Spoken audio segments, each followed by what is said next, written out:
Bonjour et bienvenue. On s'est déjà tous demandé comment une appli de musique retrouve la bonne chanson en une seconde parmi des millions, ou comment un site de e-commerce gère des milliers de produits, de clients, de commandes, sans jamais se mélanger les pinceaux. Eh bien la réponse, elle tient en un mot, les bases de données. Et aujourd'hui, on va voir que leurs fondations sont beaucoup plus simples qu'on ne le pense. Allez, c'est parti! On est littéralement submergé de données, que ce soit nos contacts, les articles sur un site d'info, nos playlists, tout. Mais comment tout ce volume absolument colossal d'informations est-il structuré pour qu'on puisse y accéder presque instantanément? C'est la grande question et c'est exactement ce qu'on va décortiquer ensemble.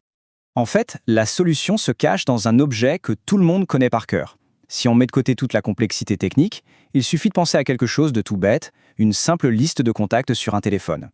Cette structure si familière, c'est le cœur de tout ce qu'on va voir aujourd'hui. Bon alors voyons comment tout ça s'organise. Cette structure de liste qu'on utilise tous les jours porte un nom bien précis dans le monde des bases de données. C'est notre toute première brique, notre point de départ. Ce qu'on appelle une table, ou pour être un peu plus formel, une relation, c'est en fait juste un tableau. Tout simplement. Une structure avec des lignes et des colonnes faites pour stocker des données de manière organisée. Pensez à un tableur Excel, c'est exactement la même idée. Ok, on a notre contenant, la table, c'est un bon début. Maintenant, il est temps de zoomer un peu et de regarder ce qu'il y a dedans. Quels sont ses composants essentiels? C'est ce qui va nous permettre de vraiment comprendre comment l'information est rangée. Alors, les colonnes de notre table, dans le jargon, on appelle ça des attributs. Chaque attribut, c'est une catégorie d'information. Le nom, le prénom, le numéro de téléphone. Et ce qui est hyper important, c'est que chaque colonne doit avoir un nom unique et clair. Comme ça, on sait toujours de quoi on parle. Et les lignes, alors? Une ligne, c'est ce qu'on appelle une occurrence ou un enregistrement. C'est facile. Une ligne regroupe toutes les informations pour un seul élément. Dans notre carnet d'adresses, une ligne, c'est toutes les infos d'une seule personne. Son nom, son prénom, son numéro. Un enregistrement complet et unique. Et voilà l'exemple parfait qui résume tout. C'est notre carnet d'adresses, mais sous forme de table. On voit très bien les colonnes, nos fameux attributs, ID, nom, prénom, téléphone, et on voit les lignes, les occurrences, où chaque ligne correspond à une personne bien précise. Allez, deux petits mots de vocabulaire très rapides mais utiles. Le nombre total de lignes dans une table, ça s'appelle la cardinalité. Ici, on a 3 contacts, donc la cardinalité est de 3. C'est juste le décompte des enregistrements, rien de plus. Et dans la même logique, le nombre de colonnes s'appelle le degré. Notre table a 4 colonnes, donc son degré est de 4. C'est simple, non? Cardinalité pour les lignes, degré pour les colonnes. Facile à retenir. On arrive maintenant à un concept, mais alors là, c'est le pilier de tout le système. C'est absolument crucial pour qu'une base de données soit fiable. La question est, comment être certain de ne jamais avoir de doublons, qu'une personne ne soit pas enregistrée 2 fois par erreur? La solution, c'est la clé primaire. Il faut l'imaginer comme la carte d'identité ou le numéro de série de chaque ligne.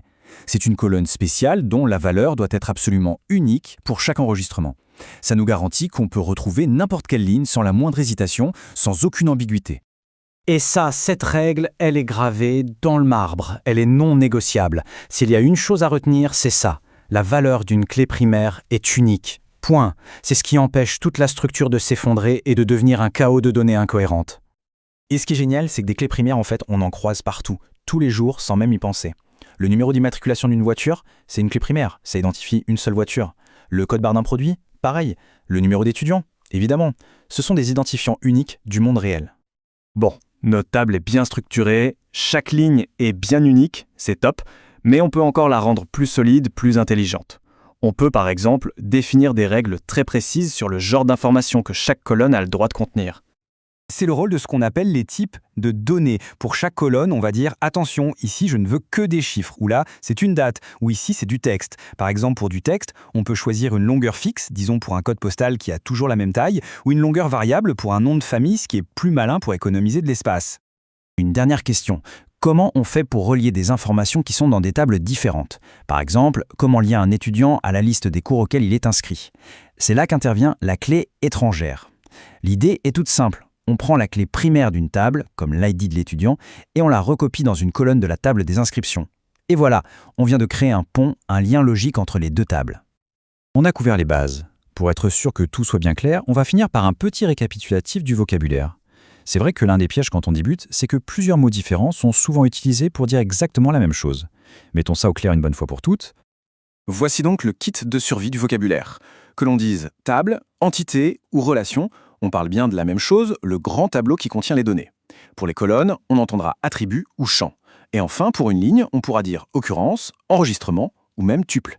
Connaître ces synonymes, c'est déjà commencer à parler le langage des données.